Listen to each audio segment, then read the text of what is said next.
Good morning to everybody. Today we are here for the third lecture relating remote sensing, and in particular in this lecture we will take into account all the different topics that are related to the human vision and to the color perception that, as you can imagine, in remote sensing, both human vision and color perception is particularly important.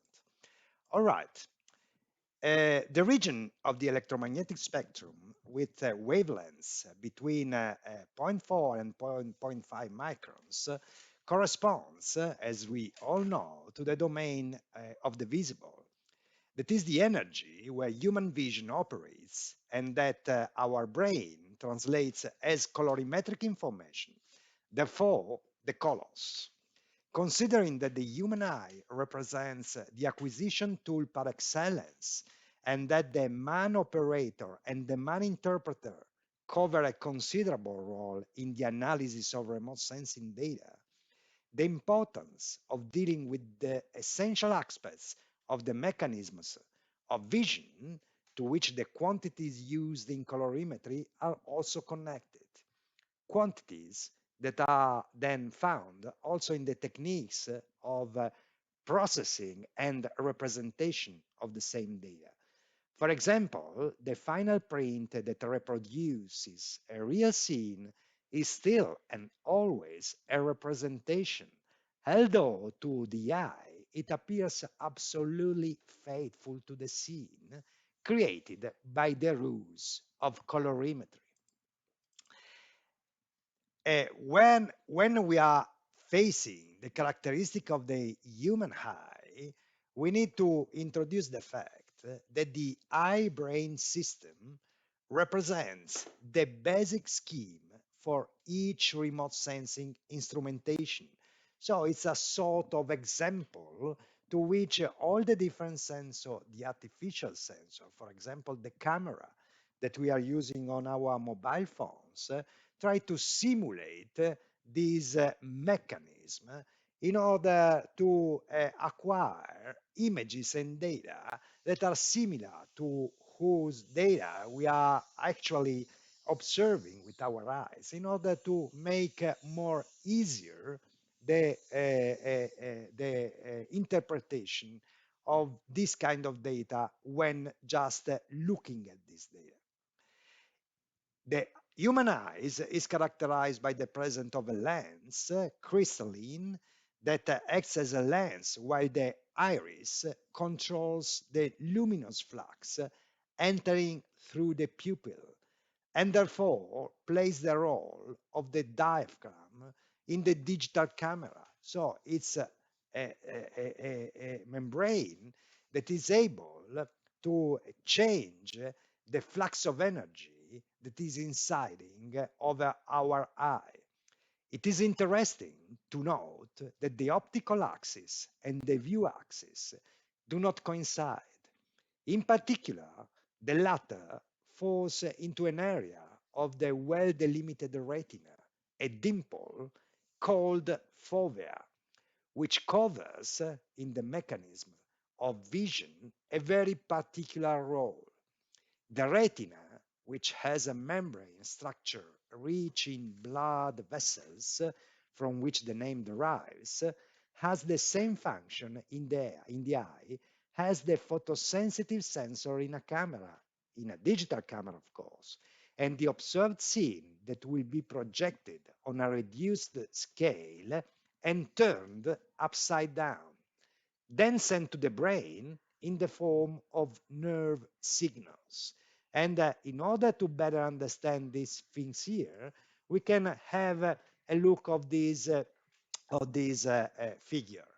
On the back face, this membrane is endowed with an infinity of minute cells that corresponds to the sensory parts of the system, connected to the nerves through a well-organized network of nerve ganglia. These cells, called photoreceptors, are of two types, defined in relation to their shape as cones and rods. So let's have this section of our eye, and you see from the external parts to the inner parts of the eye. You see here we are observing a leaf, three leaves. You see the first things having a lens, and so having the energy that is reflected by this particular leaf to the to our eyes, I mean, is entering and is focalized by this lens that is the crystalline at the backward side of the eye in this area that is called fovea. And so the first things having a central perspective is assumed to be the fact that when we are observing something, you see, we are observing something that is turned upside down, of course, because it's a central perspective. So I mean, there will be something that is really automatic, that when we are observing object in real time is turning this, is rotating this image that is upside down in the right position. Otherwise, you can understand. If we are observing things turned upside down, of course, we cannot at least move, because I mean it's impossible to move in a world that is rotated upside down. So there's something that is related to the optical nerves that are going to the brain that is rotating in real time what we are observing. On this fovea, we have these cells that are the photoreceptors that are of these two different types. And these two types of photoreceptors are called cones here and rods. All right. The action that is carried out by the two classes of receptors is specific and differs in relation to the lighting condition. In full light, the cones that are characterized by a good spectral and geometric resolution uh, uh, allow what is called photopic vision, where we operate mostly, while the roads intervene for mostly in low light conditions, having a good radiometric resolution and a limited spectral sensitivity. When we are using, in this case, roads, the vision we are using is called scotopic vision. So you see here, we have again a section of our eye with all the different membranes that are, that are constituting the eyes. And you see here, we have an enlargement where you see here, we have a section of the fovea where you see we have cones and rods. You see here cones and rods that have different shapes, and they are placed over the fovea in different positions. Receptors cones typically active during the day and responsible for the chromatic component of vision, based on the differential absorption of the pigment contained in them, are divided into three families and are called type S, that stands for short, type M, that stands for medium, and type L, that stands for long. As represented in the diagram of the following figure, each of the three families is specialized in perceiving radiances in different wavelength ranges and with different spectral resolution, with peaks respectively at 0.44 microns for small and medium wavelengths in the blue band, around 0.54 microns for medium, that is the green bands, and around 50.58 microns for the yellow band for medium long ones.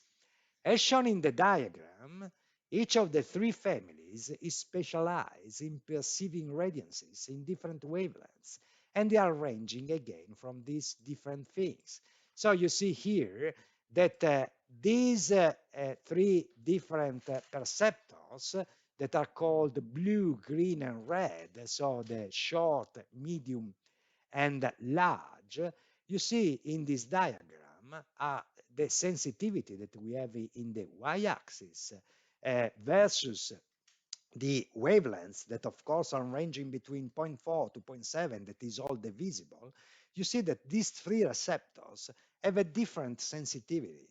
So for example, the first one are particularly sensitive to the blue light, to the blue part of the visible. The second one are very receptive with a maximum of sensitivity in the green part of the visible spectrum, while the larger one are particularly sensitive to a maximum that is placed in the beginning of the red part of the visible spectrum. And of course, all of them have a behavior of sensitivity along the wavelengths that you see is asymptotic for smaller and longer wavelengths. And for example, you see in this part, so in the border of blue and green, all three kind of cones are sensitive, but of course are very little sensitive, because I mean the maximum sensitivity is in these three peaks we already mentioned.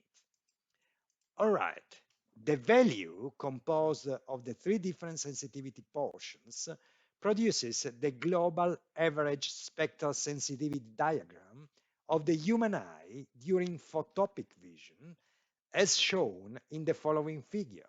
So I mean, when we are using these cones in a daylight condition, I mean, we have a sensitivity curves that is encompassing the three previous behavior. This curve essentially covers the whole spectrum of the visible with peak sensitivity in yellow-green at the wavelengths of 0.55 microns, practically close to the maximum value of solar irradiance at sea level.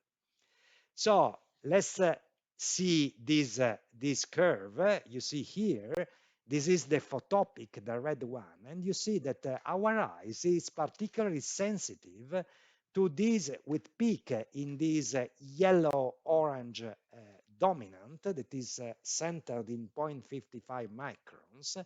And you see that away from this point here, the sensitivity is dropped down. And so that means that we have more sensitivity in this part of the spectrum to these colors, you see, from green to red, and to orange and yellow especially, where in the blue and in the red, for the blue and red colors, we have a less sensitivity. And you see, in blue, we have the scotopic vision that is operated using roads that you see is more sensitive, and especially is not very sensitive, is not sensitive at all for the red bands, but is more sensitive in the blue ones. So what does it mean, these things here? And we can go back to these things. The fact that our sensitivity, that our peak of sensitivity is centered more or less in the same wavelengths of the emission peak of the sun, this is, as is written here, an evident demonstration of a natural adaptation of the human vision system to the surrounding environment. So according to this fact, the yellow-green is, for example, the color of the fog lights. That is to say, the maximum sensitivity, while the red, on the contrary, is the color that receives maximum attention of a physiological nature, as it remembers the blots or the fire, and therefore the danger, but certainly not because it is of particular sensitivity to the eye. So that things here explain the facts that our vision adapt our eyes to observe things in daylight condition. So I mean, we see better in the central hours of the day when we have a very nice sun in the sky. While, for example, when we have clouds, and so we have these grayish tones that you remember, is due to a non-selective scattering of the tropospheric layers, or during the night, our eyes is not working so good.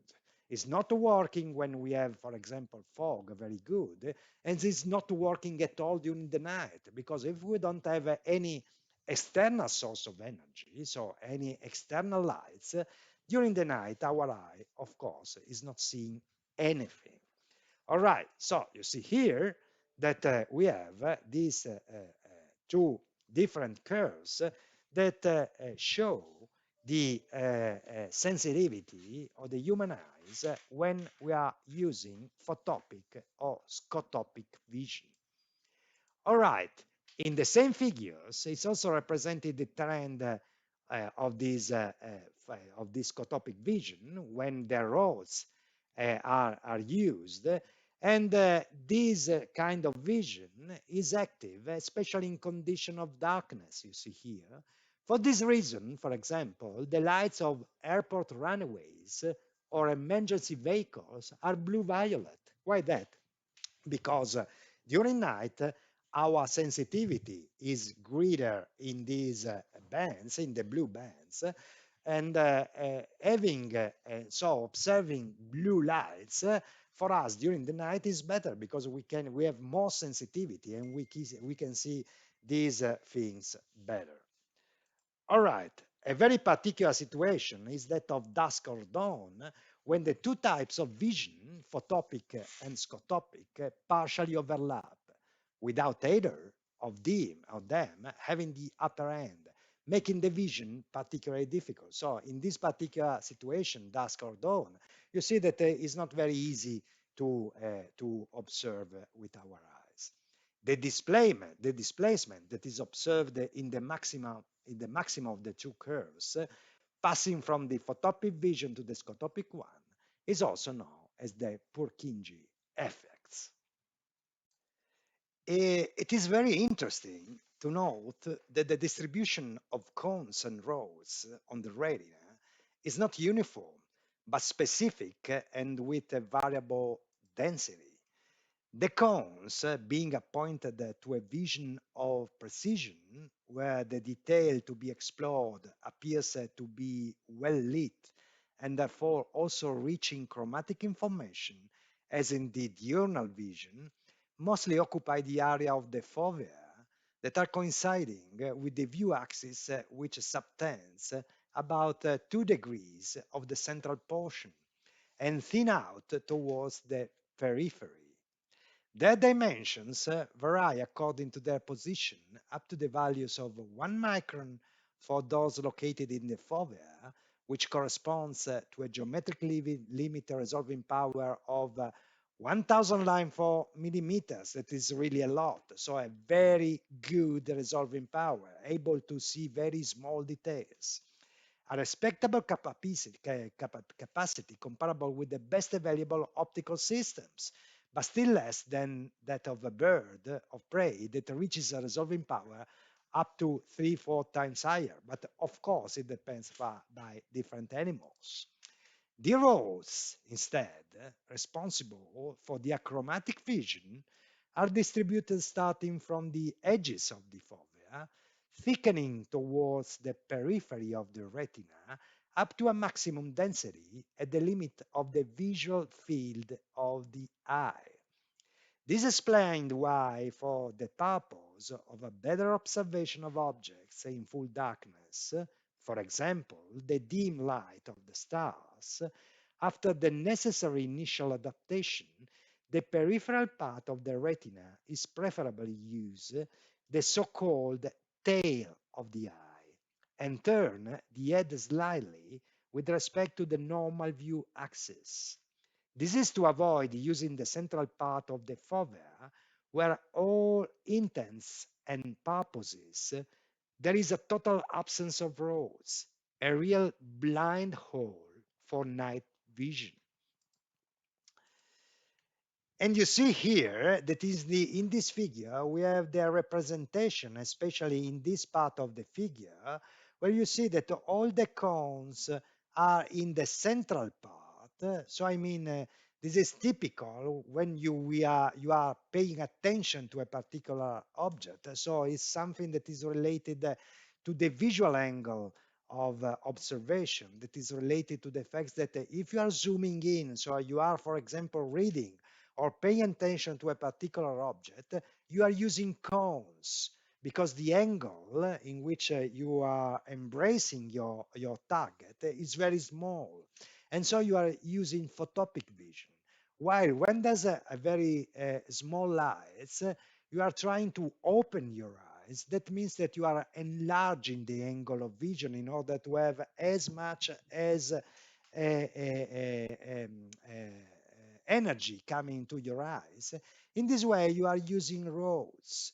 And these rods are typical of this kind of vision, where having not so much energy, you are enlarging your eyes in order to try to catch all the possible energy. But in this case, of course, using rods, you are using scotopic vision. All right, the light signal, therefore, affects the photoreceptors that occupy the first layer of the retina, the rear one with respect to the origin of the light. Then there are two other layers in the retina that are occupied by two sets of nerve elements, bipolar cells and ganglion cells, as described in the schematic section of the previous figures B. You see here. So, whose task is to transmit the information to the optical nerve, as if they were real telephone wires gathered in one big cable. The two optic nerves, coming respectively from the right and the left eye, meet in the optic chiasma, where each of them is divided into two parts, separating the information of the right half and the left half of the visual field of each eye. And this is represented in this following feature. So in this figure is shown the functioning of the chiasma. The two optic nerves separate into two halves relative to the right and left parts of the field of view to rejoin in an homologous manner and then reach respectively the left and the right parts of the cerebral cortex, where the nervous signal is analyzed and interpreted. So that means that you see we are looking with our two eyes, and then all the information that is conveyed in terms of electromagnetic energy, electric differential voltage to the cortex, to the brain cortex, and then here these impulses are converted into images by our brain. So I mean, the human eye is a real complex system that is joining our eyes, that are our sensor, to our brain in order to visualize the images and then to extract in real time information from these images. The effective understanding of the mechanisms of vision is still an open problem because it's not still solved, not yet solved. It seems quite certain, however, that in presence of a photochemical type reaction for which particular pigments whose photoreceptors are impregnated in different ways, in rods are called rhodopsin, are discolored or bleached, when struck by a flow bright, even very small, like that of a single photon. It is believed that to activate a rhodopsin molecule, the protein responsible for vision and contained in the rods, a single photon with a wavelength of 0.55 microns is enough, and therefore an energy of about this quantity here that is really small, barely 2 orders of magnitude greater than that developed in a molecular shocks in Brownian motion. So, I mean, you need a very small quantity of energy in order to activate this rhodopsin and to stimulate the vision.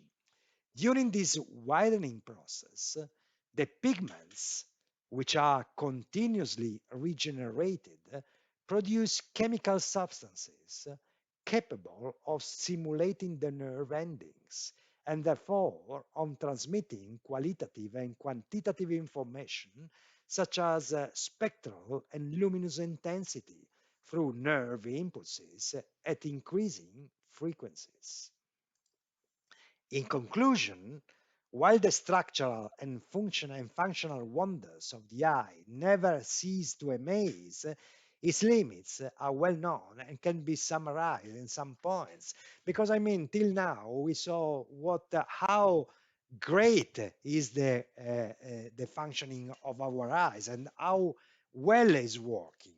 But now we also need to mention the limits, because these limits in our course in remote sensing techniques, and especially when watching images over the screen, over your PC screen, these limits can cause misunderstanding in the way of extracting information from our data.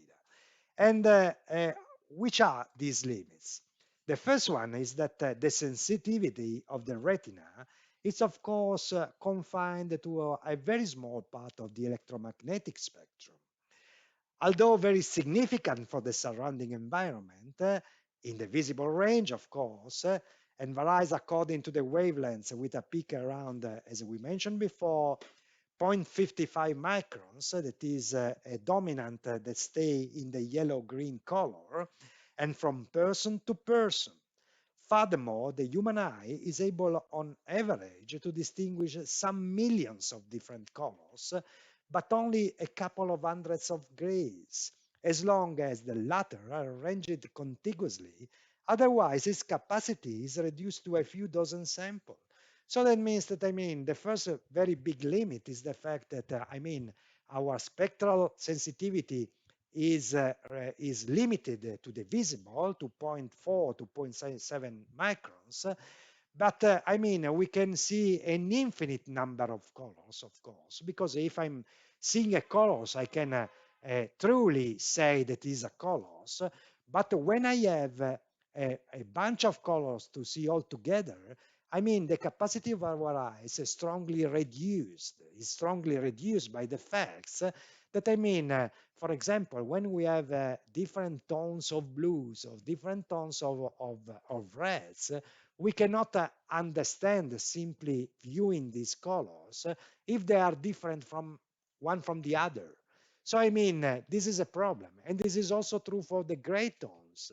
For example, during the labs, you will see that we can represent more than 50,000 different gray tones. But in reality, our eyes is able to distinguish as separate, as different, a very few dozen of these gray tones. Because our eyes is not so sensitive to this particular ranging of energy. The second one, the second limit, is related to the existence of a sort of automatic brightness control. That is the variation of the pupil diameter as a function of the incident light, which does not allow for impartial comparison of lights from the technical point of view. What does it mean, the existence of a sort of automatic brightness control? That, for example, if we are looking at a color in our room, for example, a blue color, if we are taking, for example, I don't know, a table, and we are looking at this blue table in our own room, it appears to be blue. But if we are taking this table out in the sunlight, it's probable that we will see this table with a different tones of blue, maybe brighter than inside. And this is, you see, this is a problem, because the table is always the same. But being the same, we don't have the same perception of the colors because of the different lighting conditions. And so, this is a very huge limit because it cannot allow human vision to compare different colors in different lighting illumination conditions. And this is a very huge problem. The other limit it's relative to the effects that there's a variability of chromatic sensitivity as a function of ambient light, so that the ability to discriminate colors decreases strongly in poorly light environments. So that means that, of course, our ability to distinguish colors is well related to the illumination conditions. So, for example, during the night, our ability to distinguish different colors is mostly reduced by the absence of light. Of course, our ability to distinguish the maximum number of different colors, of course, we have that in the daylights with a very sunny condition, because you know, and I mentioned before, our eyes during the evolution has adapted the best sensitivity that is corresponding to the maximum emission of the sun. So that means that our eyes, again, has adapted to observe the better in daylight condition. The other things that is limiting human eyes is the angle of view. Even though it is physically constant, can be increased, if one can say so, by effect of the movement of the eyeballs, why due to the attention that the brain places on certain details, it can also be reduced to only corner that embraces those details. So I mean, also the angle of view, of course, is changing the quantity of energy that is coming from the sun, to the eyes, and so I mean, it can change the perception also of the colors of what we are looking at, and of course, the attention we are paying to what we are observing, of course, plays a very important role. Then we have also the presence of memory, experience, and the so-called preconceptions also makes the whole eye brain affected by systematic errors, variable from person to person and very difficult to assess. Even cultural, environmental, and educational factors take over the judgment of the images, strongly influencing the objectivity and repeatability of an observation. Then now we can pass briefly to the vision theory in order to have some general rules in order to understand how is working the theory concerning the vision. Color vision implies relational mechanisms and functions between the structural parts of the eye that are not completely clarified to this day. The basic problem consists in understanding how the eye, whose structural and functional framework is well known, how the eye is able to transmit different and specific nerve stimuli to the brain for each different wavelength of lights that affects the retina. This is the real problem that is not yet solved. On the subject, there are several theories, all more or less fascinating, in search of correlating experimental and functional facts with the physiology and anatomy of the eye-brain system. In this vision theory, to better understand the theory of three chromatic O components formulated at the beginning of the 18th century by Young and von Helmholtz, it is useful to remember that at that time some mechanism of composition of the colors on which the theory itself is based were already well known.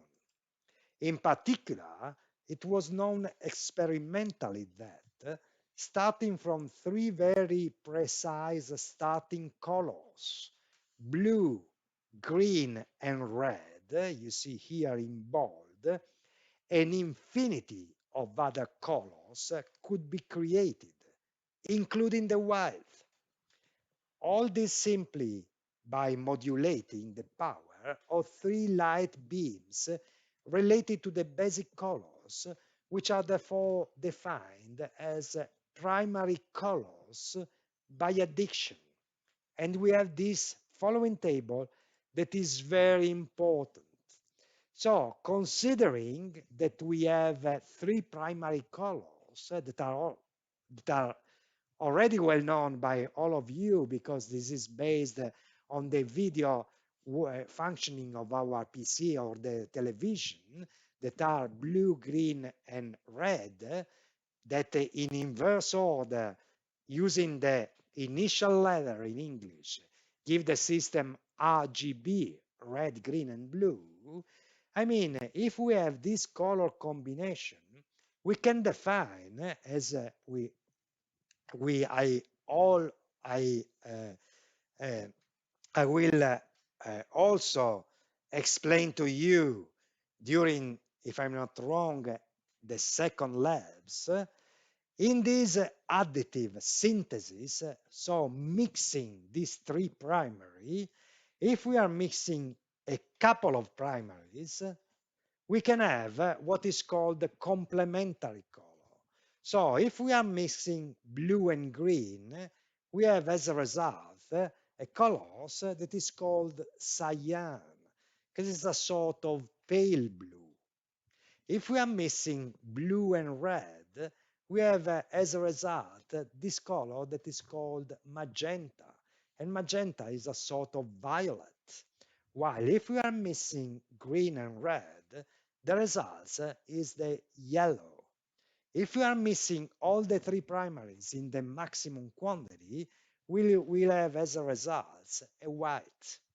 So pay attention also to a very particular things that when I'm mentioning blue, green, red, or white or yellow, we have every one of us have a very nice perception of what color is it. While if I'm mentioning cyan and magenta, I mean, this is not the same because we don't have really a perception of what cyan and magenta is. So, I mean, also by nature, we have a very a strong perception of that is related to the name of the colors because everybody here knows what red is.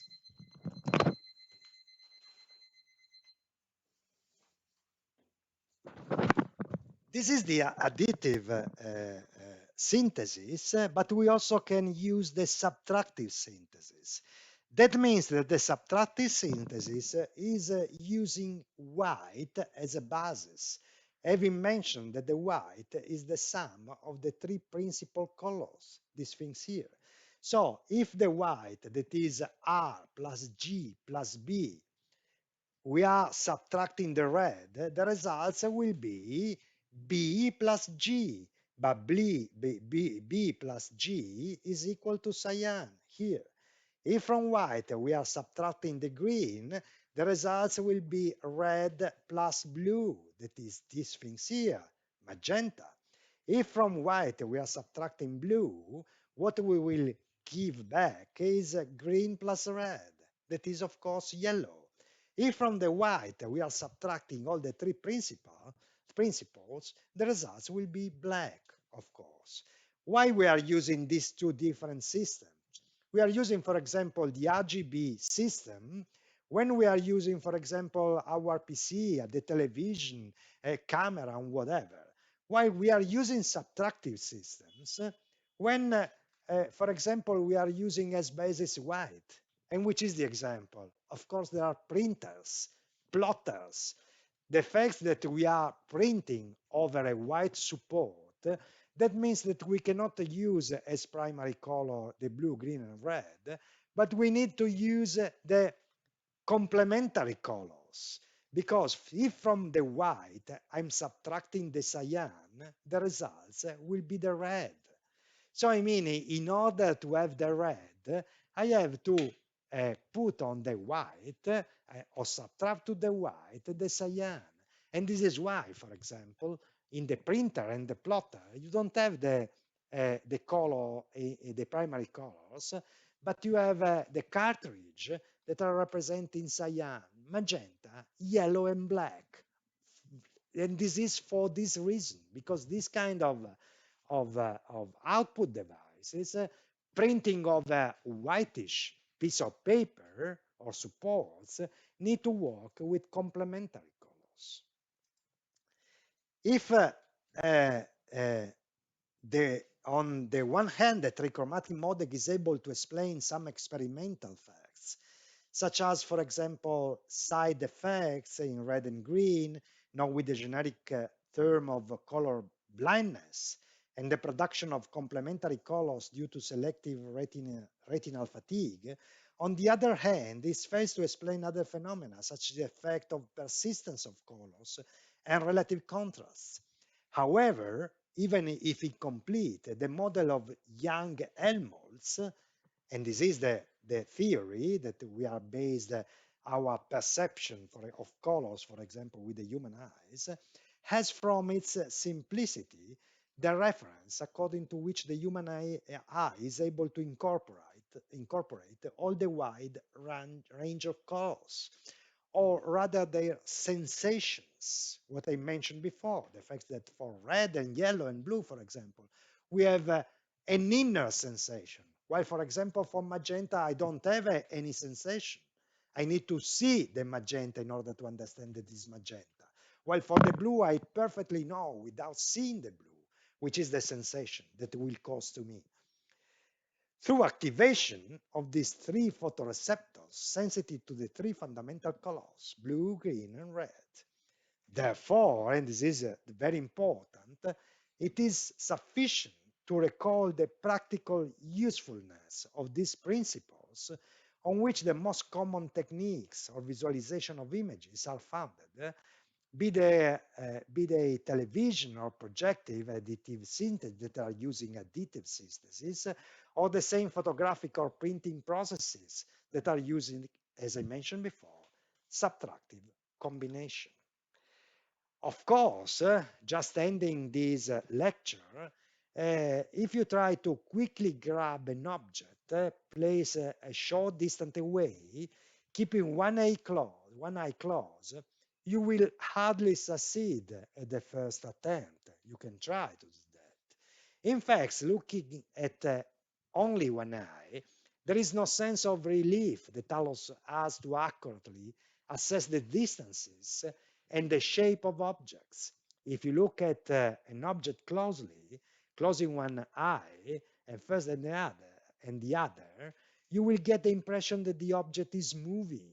Try to do that. If you repeat this experiment, looking at objects that they are very far away, you will notice a minimal difference between the two images. Looking that with both eyes open, it can be seen that in the first case, the sense of relief is very pronounced, while in the second is very weak. To understand this phenomenon, consider each retina separately. In observing a point object, what is called fixation point, this falls at the center of your visual field and will form an image on the retina. So that means that all the points of space located to the right, left, above, and below the fixation point will stimulate the retinal cells located respectively to the left, to the right, below and above the retina due to the reversal of the images. Since each stimulated retinal point determines visual sensations, in turn interpreted at cortical level through the optical nerve, as we mentioned, and always refer to the same direction of the visual field, depending on the position that this point is on the retina. And since the stimuli on corresponding retinal points in the two eyes are located in equal direction, the two retinal images of the same object are finally transposed and superimposed like a single image that is typical of binocular vision. This binocular vision, of course, allows the stereoscopic vision. And using the stereoscopic vision, of course, you can also not measure because it's not possible, but you have a sense of depth that is allowing the fact that when we are using our eyes, both the eyes, we can also observe. We are observing objects in 3D.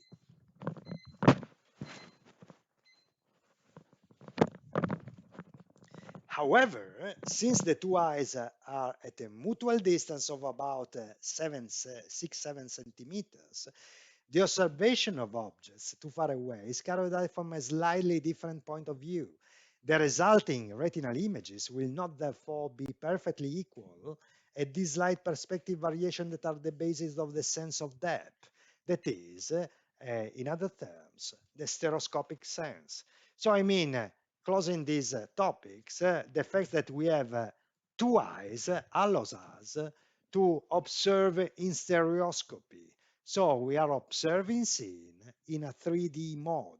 We are not able with our eyes, because there are other animals that are able to do that, for example, bats, we are not able to measure distances from a quantitative point of view, but we can understand what is closer and what is far from our position. So we can have a sense of that. All right. So for today, it's enough. This is the ending of these fourth lectures that was dealing with human vision and color perception. So thank you for your attention. Take care, and we will be ready for the next lecture. Bye bye.